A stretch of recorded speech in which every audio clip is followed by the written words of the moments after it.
आज हम इस वीडियो में क्लास 10th का मैथ का मॉडल पेपर का दूसरा भाग करेंगे। पहले भाग में हम लोगों ने खंड ए में क्वेश्चन नंबर 1 से लेकर के क्वेश्चन नंबर 20 तक किया था। उसके बाद वर्णात्मक जो प्रश्न है खंड ब में क्वेश्चन नंबर 1 से 1 का हम लोगों ने किया था अंग तक सॉल्व, 4 तक सॉल्व किया था। इसके बाद है क्वेश्चन नंबर 2, लिखा हुआ है निम्नलिखित में से किन्हीं 5 खंडों को हल कीजिए। पहला लिखा हुआ द्विघात बहुपद 6x² -3 -7x के शून्य ज्ञात कीजिए तथा शून्यकों तथा गुणांकों के बीच संबंध की सत्यता की जांच कीजिए। क्वेश्चन नंबर दूसरा का क है, मान लेते हैं px बराबर है 6x² -3 -7x दिया हुआ है। तो पहले हम इसको घात के अनुसार इसको अरेंज कर लेंगे तो 6x² -7x -3। अब इसका गुणनखंड करेंगे तो गुणनखंड करने के लिए 3 में 6 से गुणा करेंगे तो 3 6 18 -18x²। जो बीच वाला पद है -7x, इसको ऐसे तोड़ना है कि जोड़ने घटाने पर 7 हो जाए और गुणा करने पर हो जाए 18।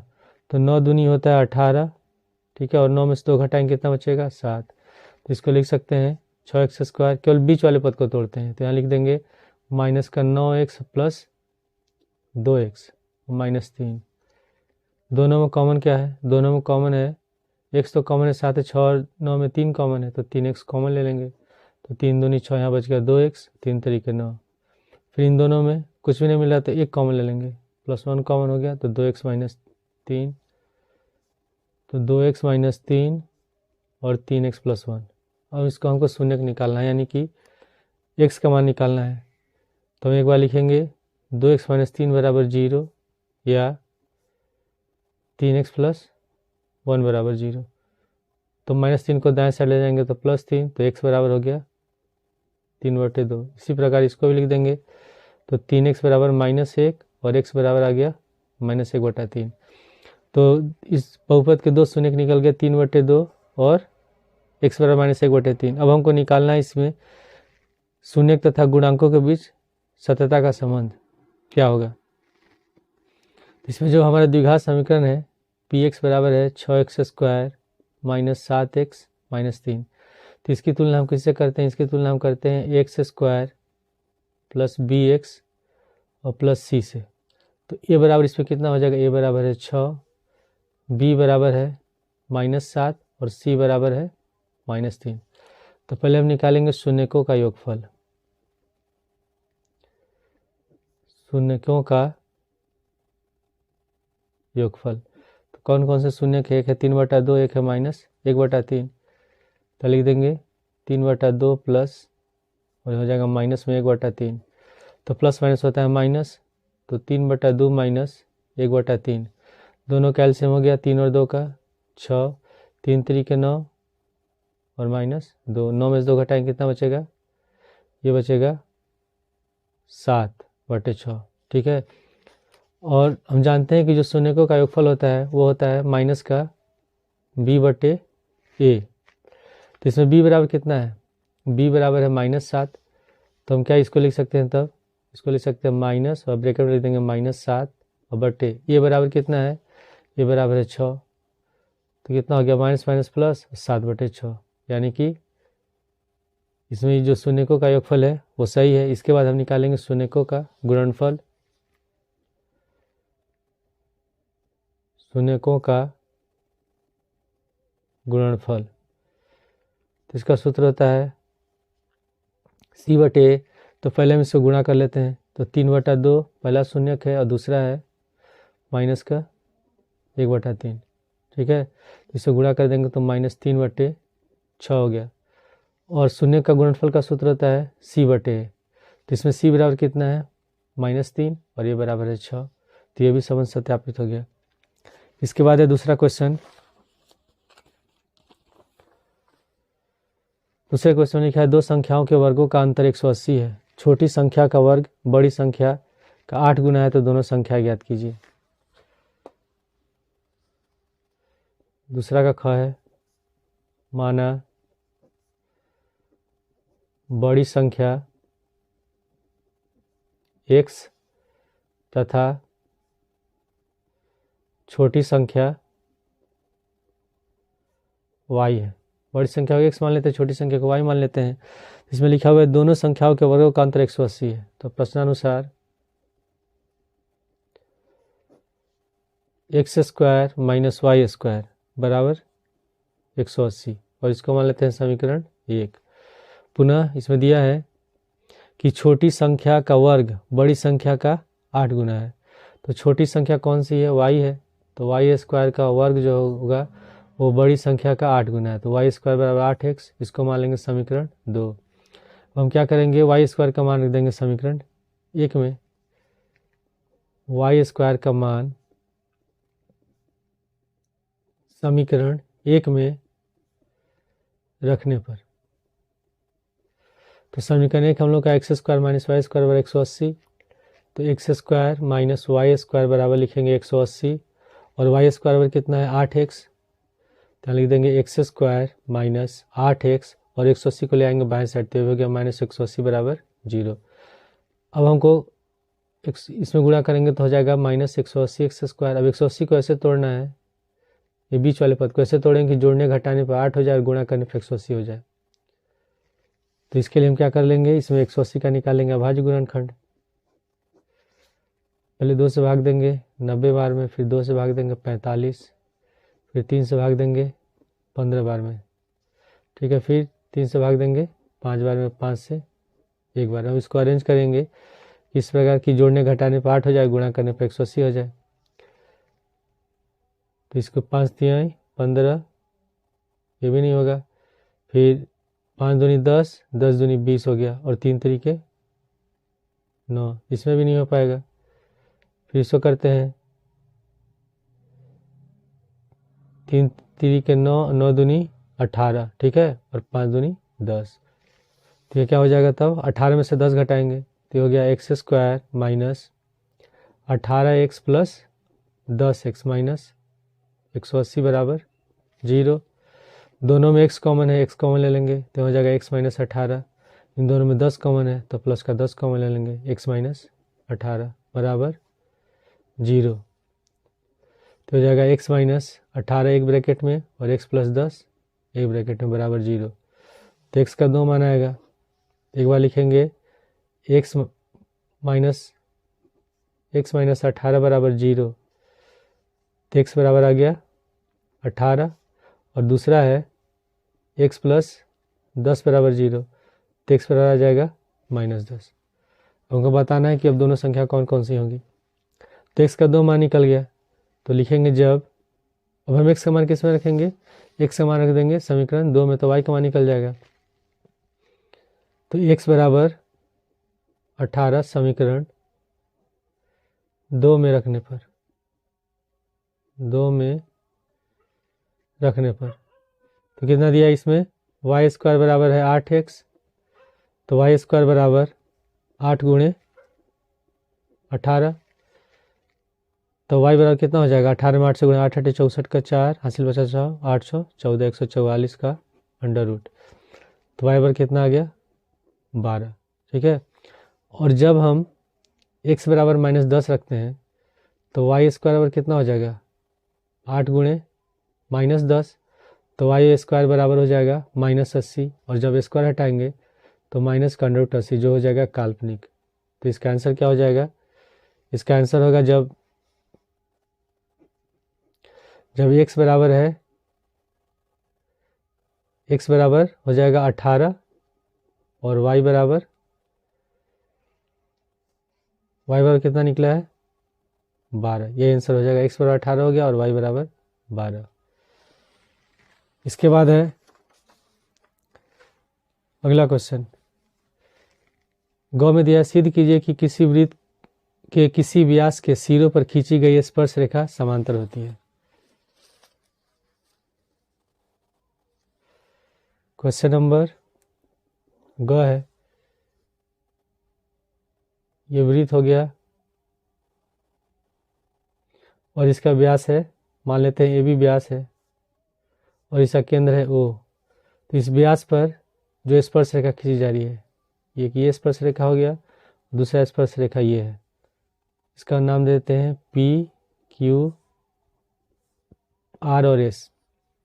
तो हमको बताना है कि ये दोनों रेखाएं परस्पर क्या होगी, समांतर होगी। तो हम जानते हैं कि वृत्त के केंद्र पर स्पर्श रेखा पर जो रेखा, ये जो त्रिज्या होती है, ये क्या होती है, लंब होती है। तो ये भी 90 डिग्री होगा, इस पर यह भी त्रिज्या 90 डिग्री है। तो ये दोनों कोण आपस में क्या बराबर, कोण PAO बराबर हो जाएगा कोण OBS, और ये दोनों क्या है, एकांतर कोण है। तो जब एकांतर कोण बराबर होते हैं तो जो रेखाएं होती है वो क्या होती हैं, समांतर होती है। यानी कि हमको इन दोनों कोणों को बराबर सिद्ध करना है। तो लिख लेंगे माना O वृत्त का केंद्र है तथा AB वृत्त का व्यास है।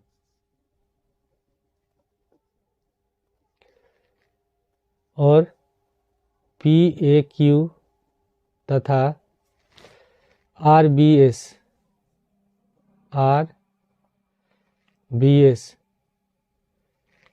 दो स्पर्श रेखाएं हैं, दो स्पर्श रेखाएं हैं। क्या हम लोग को सिद्ध करना है,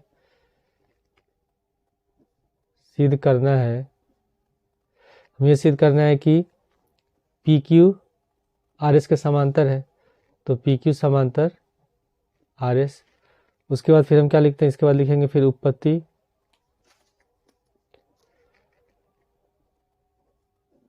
तो उत्पत्ति में क्या लिखेंगे, हम इसमें लिखेंगे कि OA वृत्त की त्रिज्या है और PQ स्पर्श रेखा है। OA वृत्त की त्रिज्या है तथा PQ वृत्त की स्पर्श रेखा है। ठीक है, तो जब ये स्पर्श रेखा है तो OAP लंब होगा, और लंब है तो इसका मतलब ये 90 डिग्री है। तो हम लिख सकते हैं कि OA लंब है किस पर, PQ पर, इसलिए कोण OAP बराबर हो गया 90 डिग्री। ठीक है, और हम लिखेंगे पुनः, अब इसी प्रकार इसमें OB वृत्त की त्रिज्या है और RS वृत्त की स्पर्श रेखा है। तो लिखेंगे OB वृत्त की त्रिज्या है, OB वृत्त की त्रिज्या है तथा RS स्पर्श रेखा है, RS स्पर्श रेखा है। तो इसलिए OB लंब होगा किस पर, RS पर, यानी कि कोण OBS बराबर 90 डिग्री, कोण OBS बराबर 90 डिग्री। इसको मान लेते हैं समीकरण 1, इस वाले को मान लेते हैं समीकरण 2। अब दोनों की तुलना करेंगे समीकरण 1 तथा 2 से। जब दोनों 90 डिग्री है तो कोण OAP बराबर होगा कोण OBS। तो हम लिख देंगे कोण OAP बराबर कोण OBS। ठीक है, परंतु ये कौन से कोण है, एकांतर कोण है। लिखेंगे परंतु ये एकांतर कोण है, एकांतर कोण है। तो जब एकांतर कोण बराबर होते हैं, ये दोनों कोण बराबर होंगे, तो ये भी दोनों रेखाएं क्या होंगी, आपस में समांतर होगी। तो इसका मतलब लिख सकते हैं PQ समांतर RS, और ये हम लोग को सिद्ध करना था। इसके बाद है अगला क्वेश्चन, क्वेश्चन नंबर है घ। सिद्ध कीजिए किसी बाह्य बिंदु से किसी वृत्त पर खींची गई स्पर्श रेखाओं के बीच का कोण स्पर्श बिंदु को मिलाने वाली रेखाखंड द्वारा केंद्र पर अंतरित कोण का संपूरक होता है। संपूरक मतलब होता है 180 डिग्री। तो पहले हम इसमें चित्र बना लेंगे। क्वेश्चन नंबर घ में ये एक वृत्त है और वृत्त के बाहर को एक बिंदु दिया गया है, मान लेते हैं P, और P से वृत्त पर दो स्पर्श रेखाएं खींची गई है, एक है PA और दूसरा मान लेते हैं, दूसरा है PB, और ये वृत्त का केंद्र है। तो ये इसका ये केंद्र हो गया और ये त्रिज्या होगी। तो हमको सिद्ध करना है कि कोण AOB और कोण ए पी बी क्या है, संपूरक, यानी कि दोनों का योगफल कितना होगा 180। जब दो कोणों का योगफल 180 होता है तो उसको हम कहते हैं संपूरक कोण। तो मान लेंगे, माना पी ए तथा पी बी वृत्त की दो स्पर्श रेखाएं हैं। सिद्ध क्या करना है हमको, सिद्ध करना है कि कोण ए ओ बी प्लस कोण ए पी बी बराबर 180, तभी संपूरक होगा। तो लिखेंगे सिद्ध करना है कोण ए ओ बी प्लस कोण ए पी बी बराबर 180 डिग्री। रचना में लिखेंगे ओ ए तथा ओ बी को मिलाया, ओ ए तथा ओ बी को मिलाया। इसके बाद लिखते हैं फिर उत्पत्ति। हम जानते हैं कि जो वृत्त की त्रिज्या होती है स्पर्श रेखा पर लंब होती है, यानी कि ओ ए पी 90 डिग्री होगा और कोण ओ बी पी भी 90 डिग्री होगा। तो हम लिखेंगे इसमें कि ओ ए तथा ओ बी वृत्त की त्रिज्या है तथा एपी तथा बीपी वृत्त की स्पर्श रेखा है, ठीक है। इसलिए हम क्या लिख सकते हैं, तब कोण ओ ए लंब होगा एपी पर, या ऐसे लिख सकते हैं कि कोण ओ ए पी बराबर 90 डिग्री तथा कोण ओ बी पी बराबर 90 डिग्री, कोण ओ बी पी बराबर 90 डिग्री, ठीक है। अब इसके बाद ओ ए पी बी क्या है, एक चतुर्भुज है। ओ ए पी बी चतुर्भुज है। हम जानते हैं कि चतुर्भुज में चारों कोणों का योगफल होता है 360। तो हम लिखेंगे इसमें चतुर्भुज ओ ए पी बी में चारों कोणों का योगफल 180। तो पहले लिखेंगे कोण ए ओ बी प्लस कोण ओ ए पी और प्लस कोण ए पी बी और प्लस कोण ओ बी पी बराबर कितना हो गया 360, ठीक है। अब हम जानते हैं कि कोण ओ ए पी बराबर 90 डिग्री है और कोण ओ बी पी बराबर 90 डिग्री, दोनों का मान रख देते हैं। तो कोण ए ओ बी प्लस ये 90 डिग्री है, 90 लिख देंगे, प्लस कोण ए पी बी और प्लस इसका भी मान है 90 बराबर 360। तो कोण ए ओ बी प्लस कोण ए पी बी 90 और 90 जोड़ेंगे 180 बराबर 360। अब 180 को ले जाएंगे दाएं साइड, तो कोण ए ओ बी प्लस कोण ए पी बी बराबर हो जाएगा 360 माइनस 180, और घटाएंगे कितना बचेगा 360, 180 बचेगा। तो कोण ए ओ बी और प्लस कोण ए पी बी बराबर कितना हो गया 180। जब दो कोणों का योगफल 180 होता है तो उसको हम कहते हैं संपूरक कोण, और ये हम लोग को सिद्ध करना था। इसके बाद है क्वेश्चन नंबर अगला, जो है अंग में दिया है कि एक थैले में 3 लाल और 5 काली गेंदें हैं। इस थैले में से एक गेंद यादृच्छा निकाली जाती है। इसकी प्रायिकता क्या होगी कि गेंद पहला है लाल है हो और दूसरा लाल नहीं हो। तो ये प्रायिकता से क्वेश्चन है। तो पहले हम इसमें निकालेंगे कुल गेंदें कितनी हो जाएंगी। क्वेश्चन नंबर है अंग कुल गेंदें हो जाएंगी 3 + 5 8 गेंद हो गया, ठीक है। तो कुल संभावित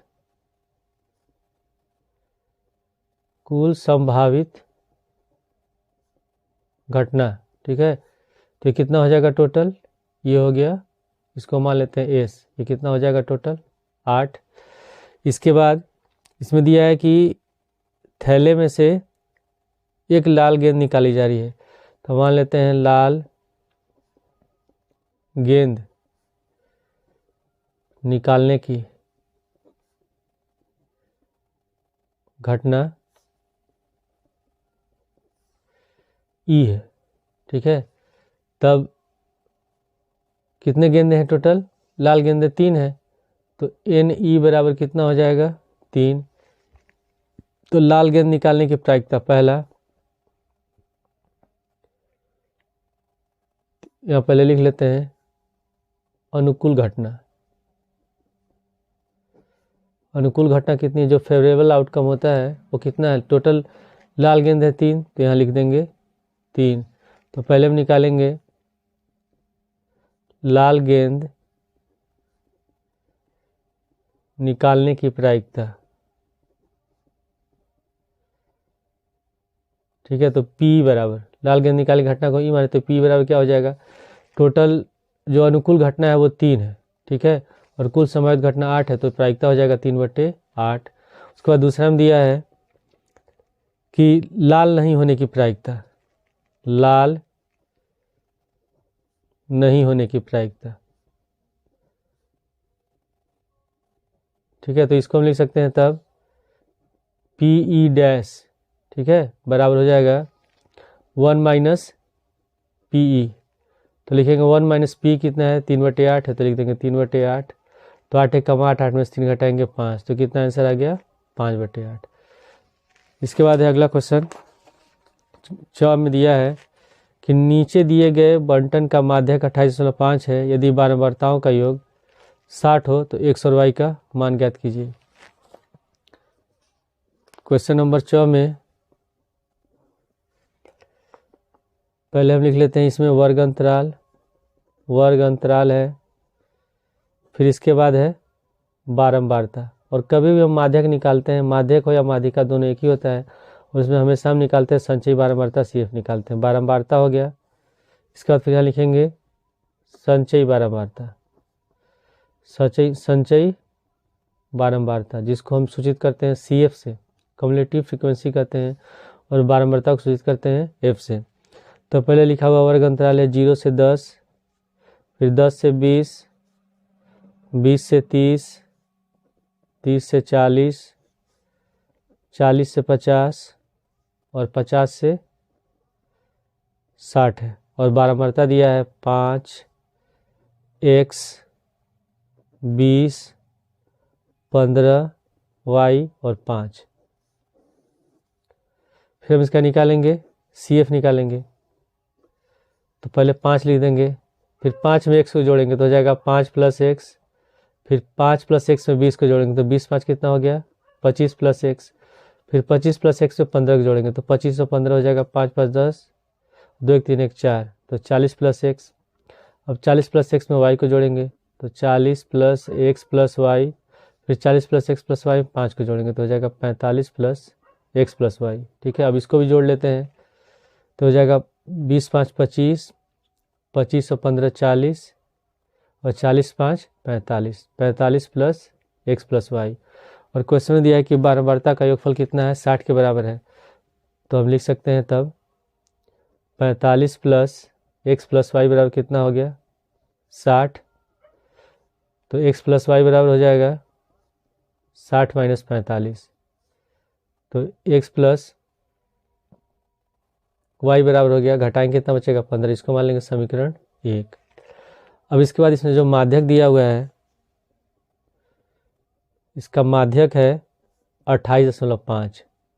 तो हम कैसे चेक करते हैं 28.5 को हम खोजेंगे कि कौन से वर्ग अंतराल के बीच में आएगा, तो जो 28.5 है ये 20 और 30 के बीच में होगा, यानी कि ये हमारा माध्यक वर्ग होगा, ठीक है। तो F बराबर हो गया हमारा 20, और CF होता है जो माध्यक वर्ग होता है उसके ठीक पहले वाली संचयी बारंबारता, यानी कि ये हमारा CF है। और L हो गया, L बराबर 20, और H बराबर हो जाएगा जो ये वर्ग अंतराल इसके बीच का जो अंतर है 10 का अंतर है, तो हमको निकालना है माध्यक। तो सूत्र होता है माध्यक बराबर L + n/2 - CF/F और गुणे H। तो माध्यक दिया 28.5, तो यहाँ लिख देंगे 28.5 बराबर, अब लिख लेते हैं क्या क्या दिया इसमें, L बराबर हो जाएगा 20, उसके बाद F कितना है, ये F भी 20 है तो F बराबर 20 लिख देते हैं। CF है 5 + x, तो CF बराबर 5 + x, और H बराबर कितना है, H बराबर है 10, तो यहाँ 10 लिख देंगे। और n/2, तो n बराबर कितना है, जो बारंबारता का योगफल दिया है 60, तो n बराबर 60 है, तो n/2 30 हो जाएगा।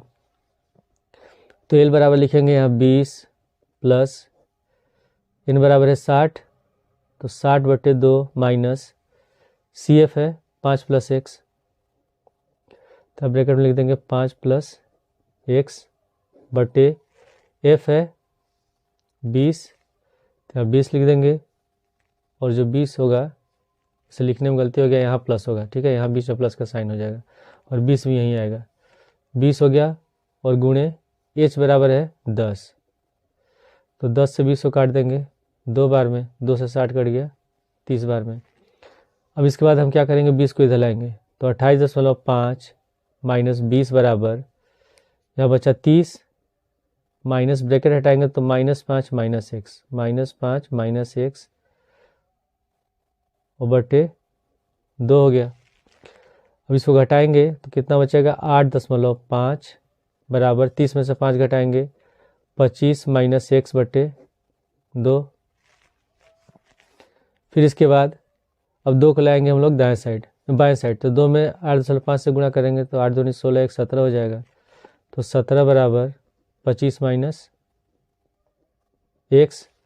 अब x को लाते हैं बाएं साइड, 17 को ले जाएंगे दाएं साइड, तो -x को बाएं साइड ले जाएंगे तो प्लस का x हो जाएगा, तो x बराबर हो गया, और 17 को इधर लाएंगे तो यही माइनस हो गया, 25 - 17। तो 25 में 17 घटाएंगे 8, तो x का मान निकल गया 8।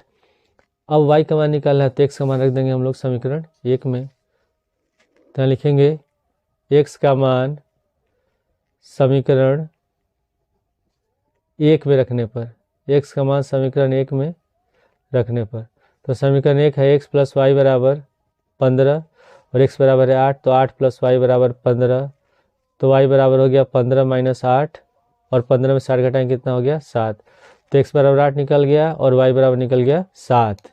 अगला क्वेश्चन है क्वेश्चन नंबर 3। 2 अंकों की एक संख्या एवं उसके अंकों को उलटने से बनी संख्या का योग 66 है। यदि संख्या के अंकों का अंतर 2 हो तो संख्या ज्ञात कीजिए, और ऐसी संख्याएं कितनी है। तो क्वेश्चन नंबर 3 है, इसमें 2 अंकों की संख्या है, तो दोनों अंकों की संख्या मतलब जैसे लिखा हुआ है यहाँ 34, 2 अंक की संख्या है, तो इसमें 3 दहाई है और 4 इकाई है, ठीक है, और दोनों का अंतर कितना हो जाएगा, 1 हो जाएगा। तो इसमें हम इसको 2 चर के रखी समीकरण में हल कर सकते हैं और 1 चर के रखी समीकरण में हल कर सकते हैं। तो हम इसमें इसको 1 चर के रखी समीकरण में हल कर देते हैं। माना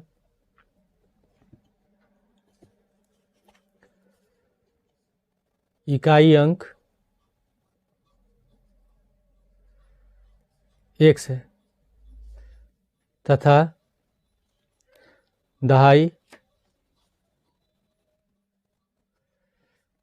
अंक कितना है हो जाएगा, इसमें लिखा हुआ कि दोनों अंकों का अंतर है 2, तो अगर दोनों अंकों का अंतर 2 है तो अगर एक x है तो दूसरा कितना हो जाएगा, दहाई अंक हो जाएगा x + 2, और दोनों घटाएंगे तो कितना आ जाएगा, 2 आ जाएगा। तो एक संख्या x है और दूसरा हो जाएगा दहाई हो जाएगा x + 2, तो संख्या क्या होगा,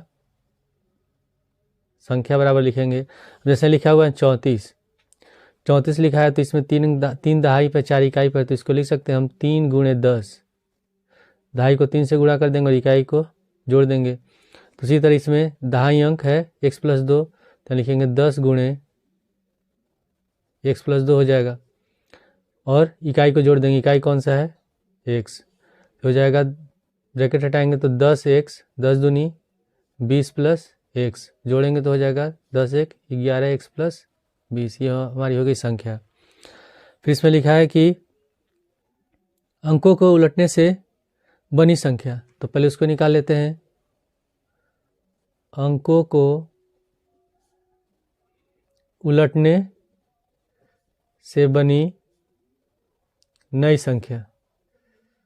संख्या कौन सी होगी, तो जैसे इसमें लिखा हुआ है 34, तो अगर अंक को हम पलट दें तो जो 4 है ये चला जाएगा दहाई की जगह, 3 चला जाएगा इकाई की जगह, तो क्या हो जाएगा हम लोग का 43 हो जाएगा। तो इसको लिख सकते हैं 4 × 10 + 3। तो इसमें भी जो दहाई अंक है x + 2 वो इकाई हो जाएगा और इकाई अंक दहाई हो जाएगा, तो हम क्या करेंगे, इकाई में 10 से गुणा कर देंगे तो 10 गुणे x लिख देंगे और प्लस, और इसको हम जोड़ देंगे x + 2, तो यहाँ हो जाएगा 10x और x हो गया 11x और +2। तो प्रश्नानुसार क्वेश्चन में लिखा है कि दोनों का अंकों का योगफल 66 है, तो हम दोनों को जोड़ देंगे। यहाँ लिखेंगे 11x + 20 और प्लस 11x + 2 बराबर 66 हो गया, 66 हो गया।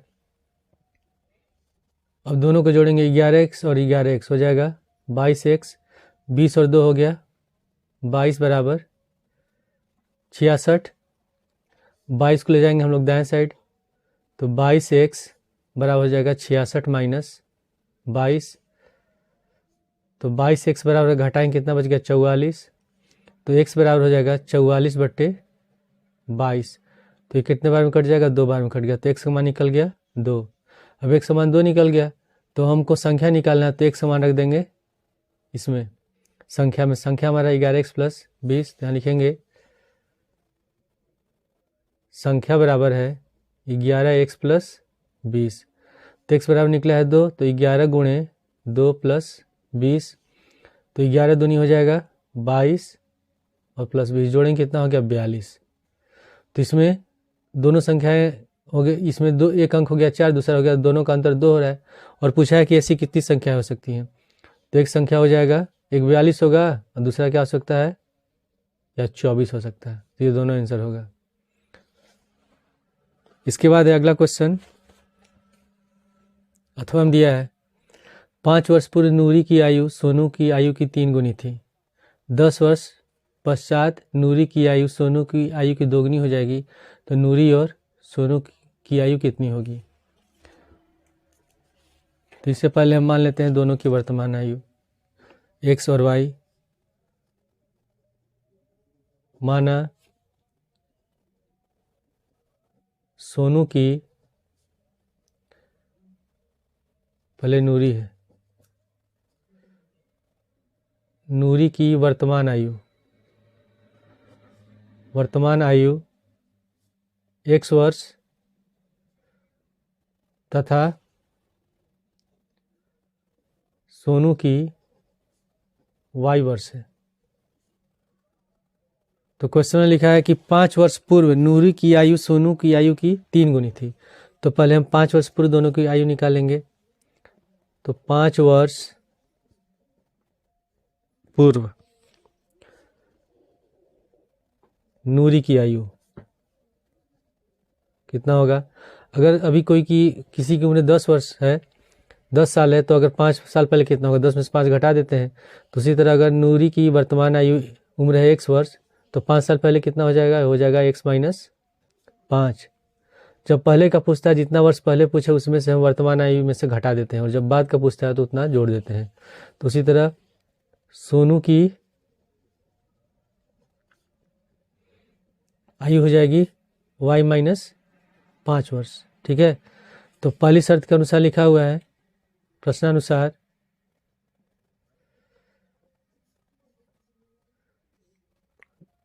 पाँच वर्ष पूर्व नूरी की आयु सोनू की आयु की 3 गुनी थी। तो नूरी की आयु है x - 5 और इस सोनू की आयु की 3 गुनी है, तो 3 गुणे y - 5। अब इसका समीकरण बना लेंगे, तो x - 5 बराबर ब्रैकेट हटाएंगे, तो 3y 3 × 5 = 15 -15 हो गया। अब इसमें 3y को लाएंगे बाएं साइड और -5y को ले जाएंगे दाएं साइड, तो x ये हो जाएगा -3y बराबर, यहाँ लिखा है -15, -15 को ले जाएंगे दाएं साइड तो प्लस का -5 को ले जाएंगे दाएं साइड तो प्लस का 5 हो जाएगा। तो x - 3y बराबर घटाएं कितना हो गया -10। इसको मान लेंगे समीकरण 1। उसके बाद पुनः अब इसमें लिखा हुआ है कि 10 वर्ष पश्चात, तो यहाँ लिखेंगे केस 2 और ये पहला केस। ठीक है, तो केस 2 में हम लिखेंगे 10 वर्ष पश्चात निकालेंगे नूरी की आयु, तो नूरी की आयु कितनी हो जाएगी, जोड़ देंगे वर्तमान आयु में, तो होगा x + 10 वर्ष। और सोनू की आयु हो जाएगी, सोनू की आयु y प्लस 10 वर्ष। तो प्रश्नानुसार हम क्या लिख सकते हैं, इसमें लिखा है कि 10 वर्ष पश्चात नूरी की आयु सोनू की आयु की 2 गुनी हो जाती है। तो नूरी की आयु है x प्लस 10 और हम सोनू की उम्र में 2 से गुणा कर देंगे तो 2 गुणे y प्लस 10 तो हो गया x प्लस 10 बराबर 2 में y से गुणा करेंगे 2y 10 दूनी 20, 2y को ले आएंगे बाएं साइड तो माइनस हो जाएगा x माइनस 2y बराबर 10 को ले जाएंगे दाएं साइड तो माइनस 10, तो हो गया x माइनस 2y बराबर 10। ये हो जाएगा समीकरण 2 समीकरण बन गया, पहला x माइनस 3y बराबर माइनस 10 और दूसरा समीकरण x माइनस 2y बराबर 10। तो इसमें x वाला पद बराबर है दोनों में, तो हम क्या करेंगे, इसमें हम समीकरण 1 में से समीकरण 2 को घटा देंगे तो y का मान निकल जाएगा। समीकरण 1 में से समीकरण 2 को घटाने पर, तो समीकरण 1 है x माइनस 3y बराबर माइनस 10 और समीकरण 2 है हम लोग का x माइनस 2y बराबर 10। घटाएंगे तो प्लस वाला माइनस हो जाएगा, माइनस वाला प्लस, तो x कट गया, माइनस 3y और प्लस 2y तो कितना हो जाएगा माइनस y और माइनस 10 माइनस 20 हो गया तो माइनस माइनस कट गया तो y बराबर निकल गया 20। यानी कि सोनू की आयु हो जाएगी 20 वर्ष। अब हमको x का मान निकालना है तो y का मान रख देंगे हम लोग समीकरण 1 में या 2 में भी रख सकते हैं। तो लिखेंगे y का मान समीकरण 2 में रख देते हैं, 2 में रखने पर 1 या 2 में रखे दोनों में एक ही आंसर आएगा। तो x माइनस 2y बराबर है 10, y बराबर निकला है 20, तो x माइनस 2 गुणे 20 बराबर हो गया 10, तो ये हो जाएगा 20 से गुणा करेंगे माइनस 40 बराबर 10, माइनस 40 को ले जाएंगे दाएं साइड तो प्लस हो जाएगा, तो x बराबर 10 प्लस 40 कितना हो गया 50। यानी कि नूरी की आयु होगी, नूरी की आयु बराबर 50 वर्ष और सोनू की आयु हो जाएगी 20 वर्ष। इसके बाद है नेक्स्ट क्वेश्चन नंबर 4 है, लिखा है कि बहुमंजिल भवन के शिखर को देखने से एक 8 मीटर ऊंचे भवन के शिखर और तल के अनुमान कोण क्रमशः 30 डिग्री और 45 डिग्री है। तो बहुमंजिल भवन की ऊंचाई और 2 भवनों के बीच की दूरी ज्ञात कीजिए।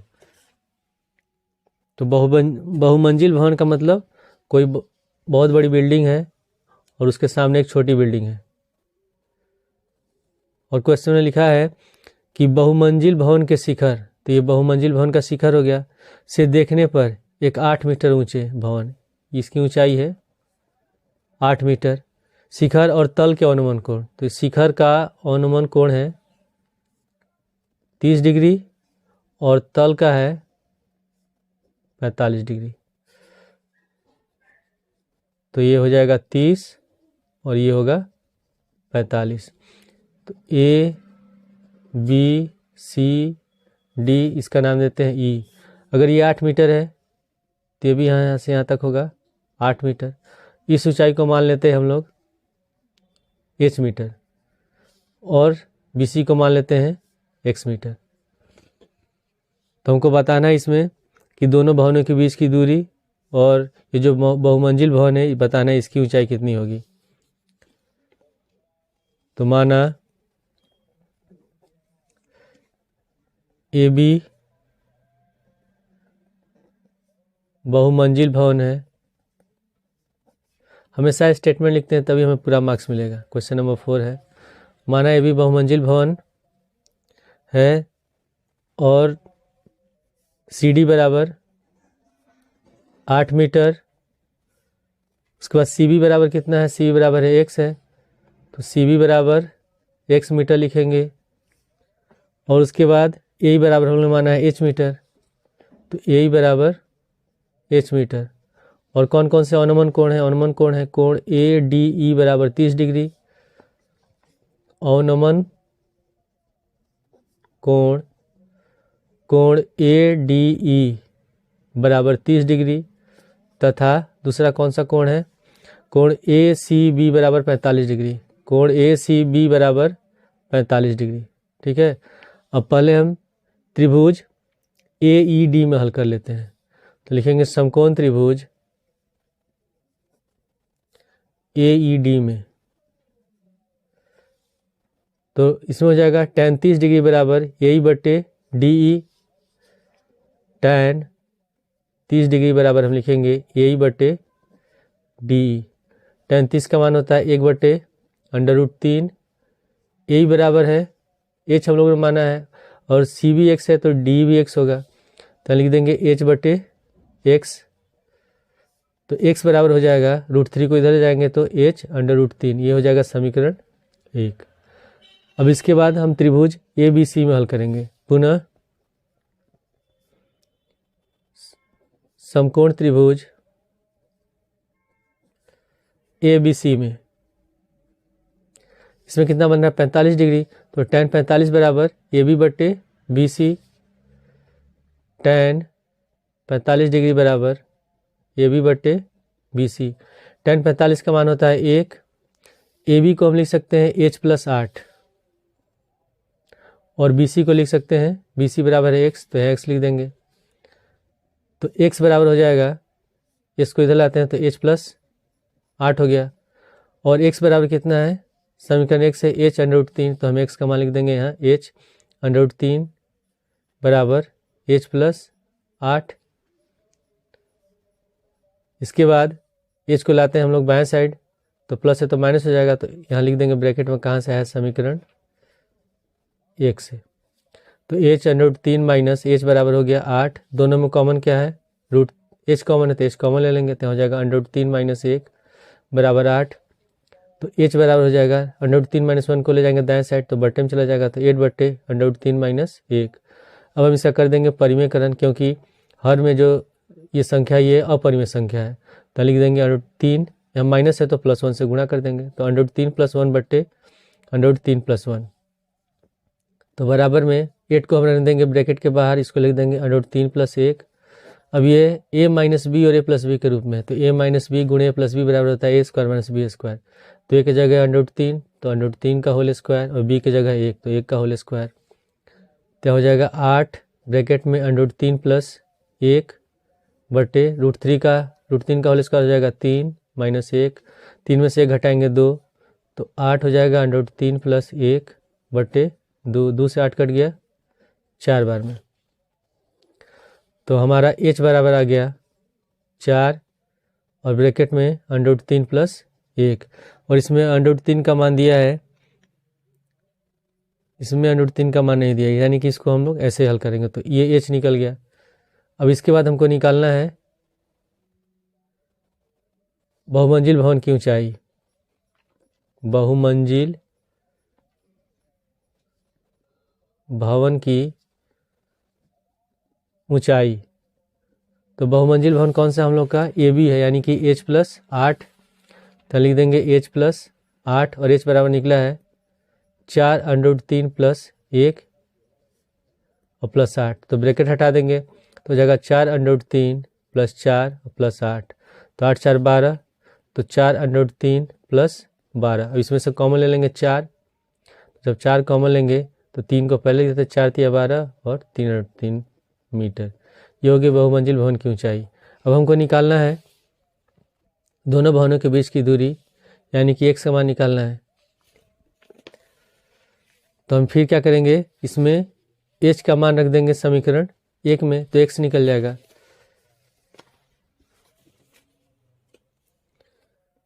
h का मान समीकरण 1 में रखने पर,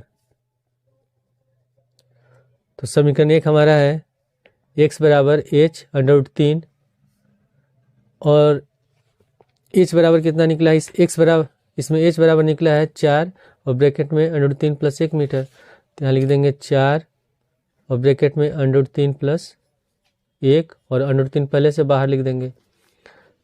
अब हम √3 से पहले इसमें गुणा करेंगे, तो हो जाएगा 4, √3 से √3 में गुणा करेंगे तो 3, और फिर √3 से 1 में गुणा करेंगे। तो जितनी भवन की ऊंचाई है, भवन की ऊंचाई है 4 ब्रैकेट में 3 प्लस √3 और दोनों भवनों के बीच की दूरी यानी कि BC x बराबर कितना निकला है 4 और ब्रैकेट में 3 प्लस √3 मीटर। तो हो गया इस क्वेश्चन का आंसर। इसके बाद है अगला क्वेश्चन, क्वेश्चन नंबर चौथा का अथवा दिया है। भूमि के एक बिंदु P से एक 10 मीटर ऊंचे भवन के शिखर का उन्नयन कोण 30 डिग्री है। भवन के शिखर पर एक ध्वज को लहराया गया है और P से ध्वज के शिखर का उन्नयन कोण 45 डिग्री है। तो ध्वज दंड की लंबाई और बिंदु P से भवन की दूरी ज्ञात करना है। क्वेश्चन नंबर 4 का अथवा में दिया है, यह अथवा में क्वेश्चन है। पहले फिगर बना लेते हैं।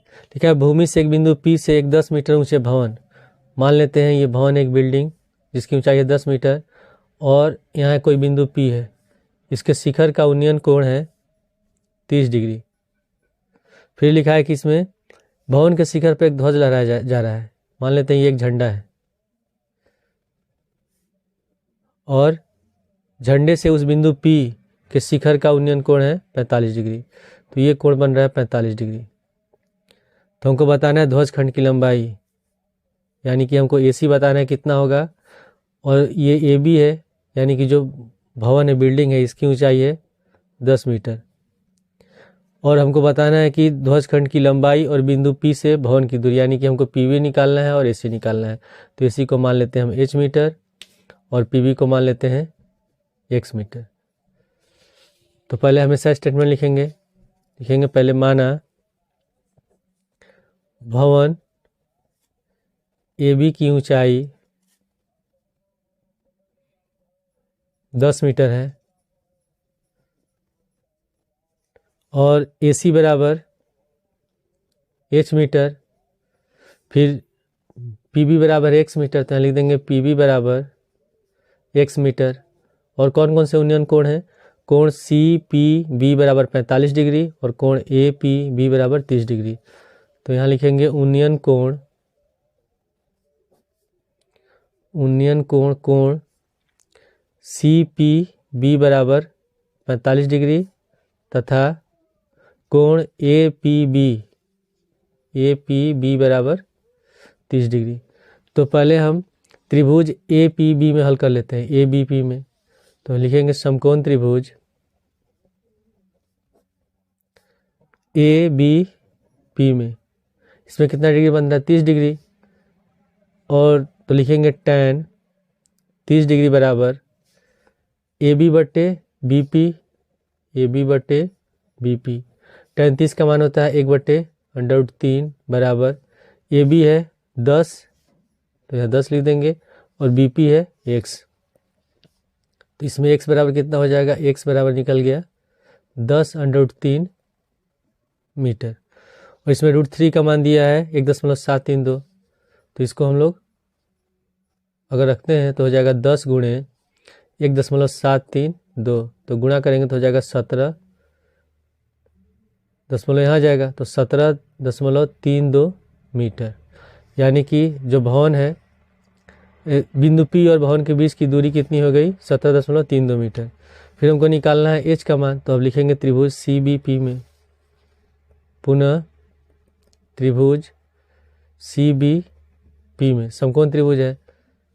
तो tan इसमें 45 डिग्री बन रहा है, तो tan 45 डिग्री बराबर हो जाएगा H प्लस 10 बटे X, H प्लस 10 बटे X, और tan 45 का मान होगा 1 बराबर H प्लस 10 बटे X।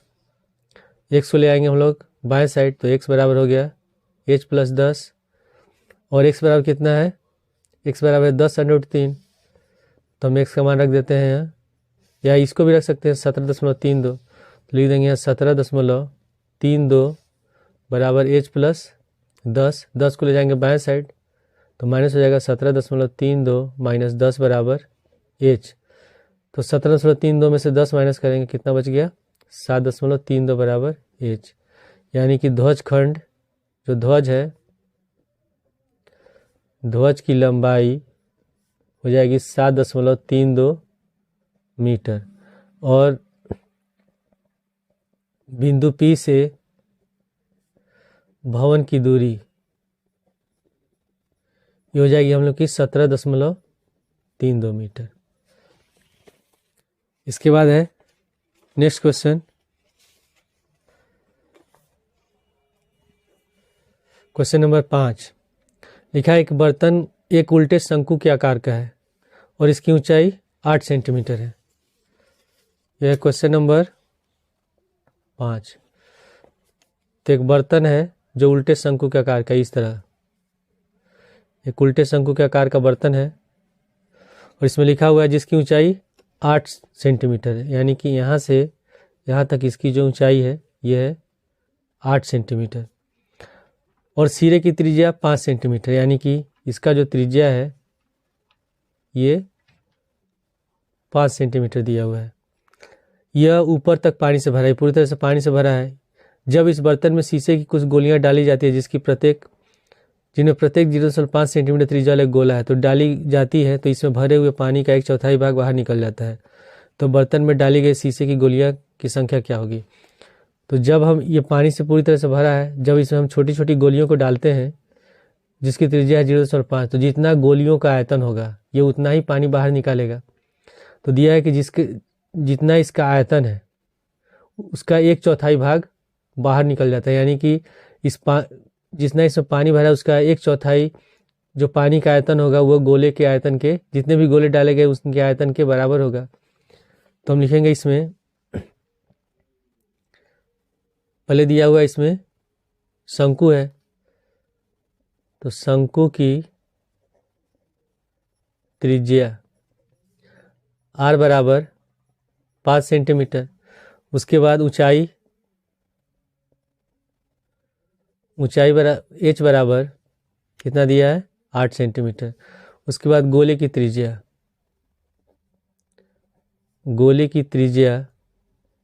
इसको मान लेते हैं कैपिटल R, ये दिया है 0.5 सेंटीमीटर। तो अगर ये दशमलव दिया है तो हम इसको बट्टे में बदल सकते, फ्रैक्शन में लिख सकते हैं। अगर दशमलव हटाएंगे तो हो जाएगा 5/10, 5 एकम 5, तो 1/2 सेंटीमीटर। ऐसे अगर हम हल करें तो आसानी से हल हो जाता है। तो हमको निकालना है गोलियों की संख्या। तो सब गोलियों की संख्या निकालेंगे। तो क्वेश्चन में दिया है कि जितना इसमें गोलियों की संख्या को हम मान लेते हैं n, माना गोलियों की संख्या है x मान लेते हैं, x है।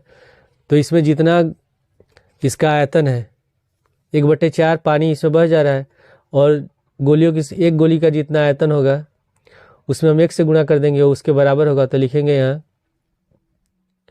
x गुणे एक गोली का आयतन, एक गोली का आयतन बराबर 1/4 हो जाएगा शंकु का आयतन। जितने गोलियों को डाला जा रहा है उसका 1/4 भाग पानी बह जा रहा है, तो यानी कि ये जितने भी गोलियां हैं उसके आयतन के बराबर होगा। तो लिख देंगे x गुणे गोली जो होता है वो गोले के रूप होता है, तो उसका आयतन का सूत्र रहेगा 4/3 पाई r³। इसमें इसकी त्रिज्या को माने कैपिटल R, तो पाई r³ लिख देंगे बराबर 1/4 गुणे शंकु का आयतन का सूत्र होता है 1/3 पाई r²h। तो हमको x का मान निकालना है, तो इस पूरे पद को हम ले जाएंगे इधर दाएं साइड। तो इसमें x बराबर हो जाएगा, ये 3 चला जाएगा ऊपर, तो 3 गुणे पाई r²h बटे और 4 पाई r³ नीचे आ जाएगा। तो पहले से इसमें भी 4 है, तो 4 गुणे 3 गुणे 4 पाई r³। तो इसमें पाई से पाई कट गया, 3 से 3 कट गया, तो r बराबर इसकी त्रिज्या कितनी दी है 5 सेंटीमीटर। तो लिख देंगे 5 का स्क्वायर गुणे ऊंचाई h बराबर है 8 बट्टे, फिर हो जाएगा 4 चौके 16 गुणे, और हम 0.5 को क्या लिखें 1/2, तो यहाँ लिख देंगे 1/2 का होल क्यूब। तो 8 से 16 कट जाएगा 2 बार में, तो 5 का स्क्वायर हो गया 25 बटे 2 गुणे 1 बटे 1 का क्यूब होगा 1 और 2 का क्यूब हो गया 8 और ये 8 कहाँ चला जाएगा ऊपर, तो हो जाएगा 25 गुणे 8 बटे 2 और 2 से 8 काट देंगे 4 बार में, तो हो गया 25 चौके 100, यानी कि गोलियां कितनी हो जाएंगी 100 गोलियां। ये हो गया इस क्वेश्चन का आंसर। इसके बाद है फिर अगला क्वेश्चन, इस मॉडल पेपर का लास्ट क्वेश्चन है। अथवा में दिया है कि एक गोलाकार कांच के बर्तन की एक बेलन के आकार की गर्दन है जिसकी लंबाई 8 सेंटीमीटर है और व्यास 2 सेंटीमीटर, जबकि गोलाकार भाग का व्यास 8.5 सेंटीमीटर है। इसमें भरे जा सकने वाले पानी की मात्रा माप कर एक बच्चे ने ज्ञात किया कि इस बर्तन का आयतन 345 वर्ग सेमी है। तो जांच कीजिए कि उस बच्चे का उत्तर सही है या नहीं, यह मानते हुए कि उपरोक्त मान आंतरिक मापन पाई बराबर दिया है 3.14। तो पहले इसका चित्र बना लेते हैं। इसमें लिखा है कि एक गोलाकार कांच के बर्तन की एक बेलन के आकार की गर्दन है। तो ये गर्दन हो गया बेलन के आकार का और जिसकी लंबाई 8 सेंटीमीटर है। इसकी लंबाई दी हुई है 8 सेंटीमीटर और व्यास 2 सेंटीमीटर, यानी कि यहाँ से यहाँ तक जो व्यास है ये है 2 सेंटीमीटर, जबकि गोलाकार भाग का व्यास 8.5 सेंटीमीटर। इसके नीचे एक ऐसे गोलाकार भाग, एक गोला है जिसका व्यास है 8.5, यानी कि यहाँ से यहाँ तक कितना होगा 8.5 सेंटीमीटर है। तो इसमें भरे जा सकने वाले पानी की मात्रा बताना है। तो हम क्या करेंगे, बेलन का आयतन निकालेंगे और गोले का आयतन निकालेंगे, दोनों को जोड़ देंगे तो हमारा आंसर आ जाएगा। तो पहले हम इसमें लिख लेते हैं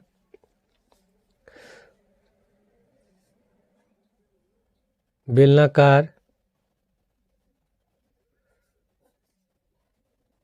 बर्तन की लंबाई, ठीक है, लंबाई या ऊंचाई लिख सकते हैं। तो इसको एल से सूचित करते हैं, इससे भी सूचित करते हैं। तो एच बराबर हो जाएगा 8 सेंटीमीटर।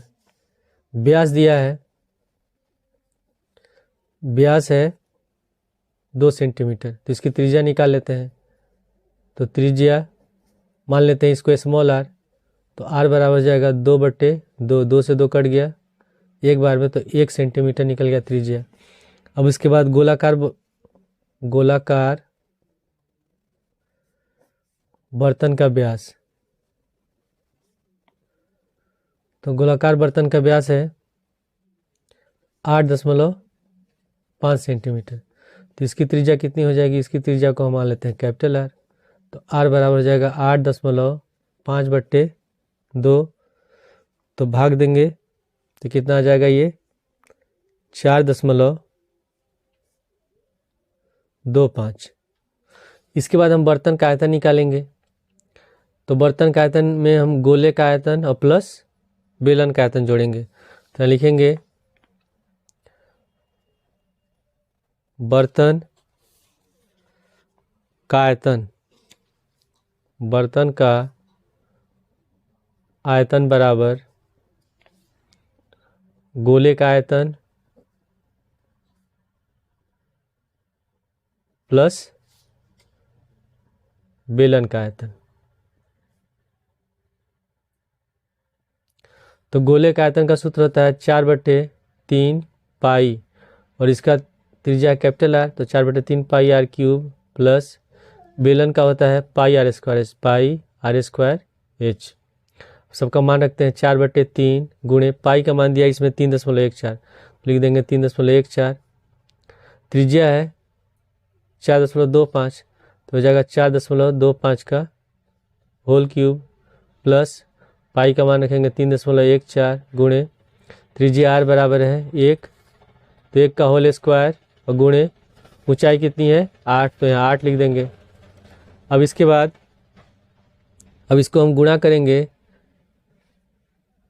इसको हल करेंगे 4 गुणे 3.14, फिर 4.25 का क्यूब निकालेंगे और जब उसको 3 से भाग देंगे तो हमारा पहले इसका क्यूब निकाल लेते हैं। तो हो जाएगा 4/3 गुणे 3.14 गुणे इसका क्यूब निकालेंगे। तो सब मैंने क्यूब निकाल के पहले से रखा, तो 76.765625 आएगा और प्लस 1 का स्क्वायर एक ही होगा, तो 3.14 में 8 से गुणा करेंगे तो हमारा आएगा 25.12। ठीक है, अब सबको गुणा करके जब हम 3 से भाग देंगे तो ये हमारा आ जाएगा 321.392 प्लस ये हो गया 25.12। अब इसको जोड़ेंगे तो ये हमारा कितना आ जाएगा 346.512। इसको लिख सकते हैं लगभग 346.51 सेंटीमीटर क्यूब। ये हो गया इस गोले का आयतन। लेकिन क्वेश्चन में क्या लिखा है, क्वेश्चन में लिखा है कि बच्चे ने यह ज्ञात किया कि इस बर्तन का आयतन 345 वर्ग सेमी है। गलत दिया है, घन सेमी होगा, घन सेमी है। तो जांच कीजिए कि उस बच्चे का उत्तर सही है नहीं, तो ये बच्चे का उत्तर क्या होगा, गलत है। तो आंसर में क्या हम लिख देंगे, आंसर में लिखेंगे बच्चे का उत्तर गलत है। तो इस वीडियो में जो मैंने इस मॉडल पेपर करवाया था इसका कंप्लीट सॉल्यूशन हो गया। इसके बाद हम अगले वीडियो में फिर दूसरे सेट को सॉल्व करेंगे।